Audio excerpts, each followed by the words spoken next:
I want you to imagine over 600,000 Israelites are headed for the promised land, led by a cloud by day and a fire by night. Betrayal by a brother and a sister, a nation turning their backs on God, and a revolt by an Israelite named Korah. Then God's decision to make his special people wander 40 years and only let their kids enter the promised land. All that stuff happens in the book of Numbers. So what is the book of Numbers? It's actually the fourth book of the Bible and the fourth book of the Torah. It gets the name Numbers because it starts and ends with the census counting the people, and there are 36 chapters. Now the book is going to span almost 40 years. If you remember, the Israelites have made it out of Egypt. Moses told Pharaoh, "Let my people go." God has sent them to Mt Sinai, given them the 10 Commandments, explained to them how to build the tabernacle, that portable sanctuary, and now in Numbers, it's time to head to the promised land. And that's where Numbers starts. Now, as a reminder, we have 3 episodes dedicated to Genesis, Exodus, and Leviticus. If you want to check them out, go see our channel. We dig deep into each of those books. But the book of Numbers, it really focuses on faith, obedience, and a power struggle in the community. So it starts with the census. Now, if you remember in the book of Genesis, it all started about 12 sons. This guy, Israel, had 12 sons that later became 12 families, that later became 12 tribes. And since they're all Israel's sons, they later become known as the Israelites. By this time, there's over 600,000 Israelite males. So it's not just a small thing anymore. They're a huge nation. And Moses is leading all 600,000 plus people to the promised land. And that's chapter 1, the counting, the census, and also setting up how these tribes should camp around the tabernacle. If you remember, the tabernacle is that portable sanctuary inside the Ark of the Covenant, the Holy of Holies, and how these people surround themselves and live around this tabernacle, especially as they move. Now, we're going to also spend a few chapters here setting up the Levites, the rules and regulations for them, which we did a lot in Leviticus. We do more here. Now remember, Moses is a Levite, and so are his brother and sister Aaron and Miriam. And they start talking about the duties of the Levites. And by chapter 10, that's exactly what's happening. If you remember, God told them when they built the tabernacle, he's going to lead them by putting a cloud over the day, and when that cloud moves, they should follow it. And that starts to happen in chapter 10. They leave Mount Sinai. They're on that official trip now to the promised land. So this first 10 chapters, it's only the setup of that journey. Now, not even a chapter later, chapter 11, the people, remember, over 600,000 are complaining. They're hungry. I mean, come on, God's only sending a manna from heaven. Are you serious? They're talking about maybe life was better in Egypt. Yeah, we were slaves, but look at all the things we had to eat there. They're completely ungrateful, and God hears them and sends tons, thousands of quails out in the middle of the wilderness for them to eat. By this time, though, Moses is starting to be done. I mean, it's not like this is the first time these people are complaining. And it's as if the people he's trying to lead to the promised land are never satisfied. And by chapter 12, it's bad enough that the people were complaining, but now Moses' own brother and sister, Aaron and Miriam, are starting to question his authority. Why did God choose? How do we know that you're what God wanted for all of us? And can you imagine? I mean, these are the people that Moses have had with him for this whole journey. From going to the Pharaoh, the 10 plagues, the crossing of the Red Sea. Miriam even did a whole song about that in Exodus. And now here we are, and they're questioning him too. And they hit him in a really personal place where it hurts. They criticize his wife. They say, "You married a Cushite woman, someone not even from our land. How do we know that you're the chosen one from God?" So God starts to get heated at this point, and he's like, "You know what? Fine. I'll show you Moses as my chosen one." He brings Aaron and Miriam all together. He totally rebukes them. He even strikes Miriam with leprosy, a skin disease. And it's only because later Moses literally talks to God on her behalf and begs him to heal her that she gets healed. So during the midst of all this ungratefulness, this complaining, this betrayal by his own brother and sister, these people still have to move forward. They still have to go to the promised land. So to do that, Moses actually sends 12 spies into the land of Canaan. But 10 of them come back and are like, no way, no how. We're not doing this. We can't take the land. The people, they're too strong. We know God promised it, but it's a bad idea. And only 2, Joshua and Caleb, are like, guys, if God promised it, we can do it. But those 10 people, it starts creating panic, fear among all of them. All of a sudden, they don't want to go. They're not going to be able to win. And God is kind of thinking, are you kidding me? Okay. You guys don't want to go? Nobody's happy? Fine. You know what? We're going to go right up to the doors of the promised land. You're going to see it, smell it, but you're not going to go inside because you didn't believe. But your kids will, and Joshua and Caleb will. Everyone else, though, we're going to just be wandering for a very long time. Now remember, this is the same Joshua that also led the Israelites into battle when they were first free from Egypt. And his name is also the 6th name of the book of the Bible.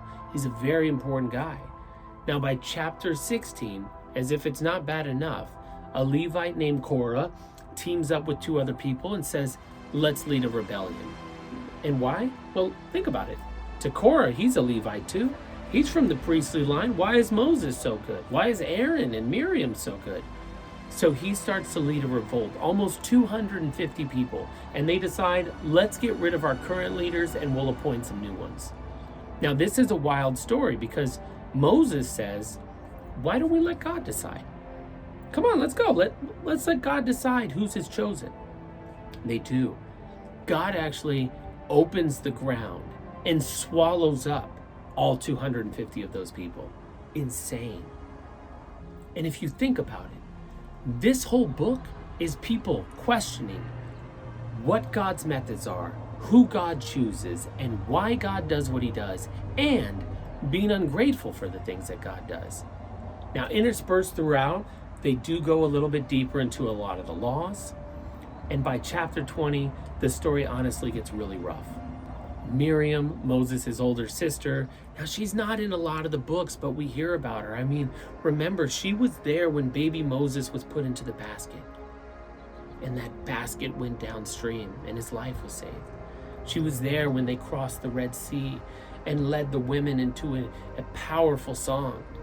And here she is in her old age, passing away and slowly dying.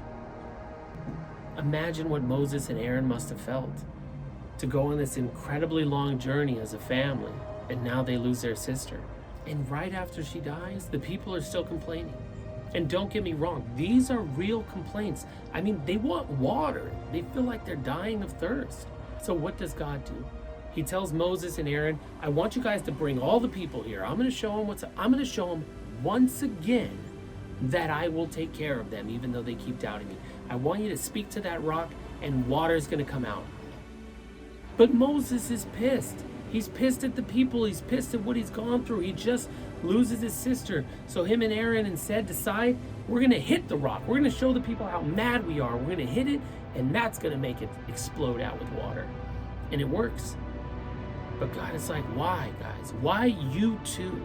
Out of everyone that I have to deal with, why you two? And that's when he tells them, neither of you guys are going to make it into the promised land. I'm sorry. It actually cost Aaron his life. And now here is Moses all alone, his sister gone, his brother gone. He doesn't even get to go into the promised land. To make matters worse, on their journey, they're almost there. They have to cross through a land called Edom. But the Edomites won't let them pass. Sorry, guys, if you want to, you got to go around us. We're not having it. You got to go around us. And this is actually important because Edom isn't just any other land. They're not any other nation. These are the Edomites. Now, if you remember, the Israelites all stemmed from Israel, his 12 sons. Well, Israel's brother, because Israel's original name was Jacob, Israel's brother is Esau. The Edomites are the descendants of Esau.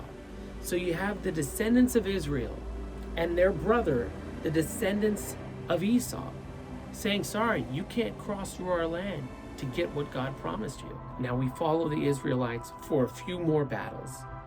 They're winning, they're conquering, but it's still a difficult journey. And by chapter 22, we get a little side storyline. It starts to feel random, but on their way, as they're getting closer to Canaan, the promised land, the Moabites and the Midianites, they start going, hey guys, they're getting really close to us. And we know God's letting them take out whoever. Why don't we team up? Let's hire a prophet. We'll get this guy. I know him. He's a pagan prophet. His name's Balaam. And what we'll do is we'll have him put a curse on the Israelites. So they hire him, promise him riches. And Balaam comes and says, hey, God told me I can't. I'm sorry. But they keep offering him more and more. And this guy tries, this prophet, he tries to speak against him, but it doesn't work. God won't even let the words come out of his mouth. So in chapter 25, since it didn't work, we find out the Moabites and the Midianites have a new plan. We're going to get the women in our land to seduce them, to pull them away. Now remember, this is important because at this period in time, they're a polytheistic society, which means the Israelites are the only people that believe in their God, the one true God. Everyone else has different gods. So when these women come, they try to seduce the men, they try to sleep with them. They say, now come offer sacrifices to our God. And they do. God, as you can imagine, is furious. He's like, guys, why are you turning away from me? Why are you following after everyone else but me, the one guy who's trying to save you? And he ends up unleashing a plague on the people, and it takes out a lot of the Israelites. By chapter 26, a lot has happened. It's almost been 40 years that they've been wandering, and now the second census is about to be taken. They're now counting that it's a whole new generation. How many people are going to be able to go in now to the promised land? Through that epic journey, we've seen so much failure, so much rebellion, the death of two of our three important characters, Miriam and Aaron. And now it's Moses and this new generation, and they're figuring out how many are left to be able to go inside this new land. And Moses knows he can't go in. So here's where God tells him, appoint a successor.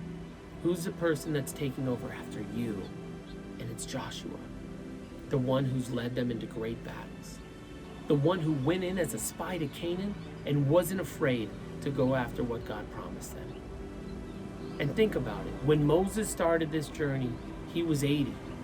He's almost 120 now, and he's getting ready to see the end of an era.